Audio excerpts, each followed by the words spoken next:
Amen, amen. May the Lord help you this morning as you begin to arise to the place of worship, as you begin to arise to find and seek the Lord in the morning. Because yes, you will find him. And as you find him, he will speak to you in a very clear voice. And they receive, by the way, point ya 5, they receive answers to their worries. Mstari wa 5 na wa 7, Mungu ananena kupitia malaika. Na anaponena ni hivyo, majibu yamepatikana. Majibu ya huyu Yesu wetu wako wapi? Mwili uko wapi? Ni nini? Majibu yanapatikana. Bwana Yesu asifiwe sana. Majibu yakipatikana, si ni hivyo?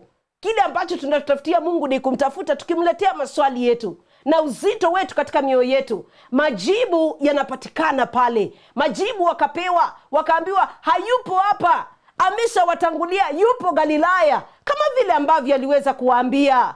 Bwana Yesu asifiwe sana. Majibu yanapatikana pale. Ukishaamka, a woman worshiper, seeking the Lord, staying in the presence of God, kumpaka Yesu manukato ya sifa. Hapo sasa mbingu inafunguka, majibu yanapatikana. Majibu yakapatikana kwa hao wanawake ambao walienda asubuhi na mapema kupaka mwili wa Yesu manukato. Na pointi ya mwisho, they will always bring good news with them.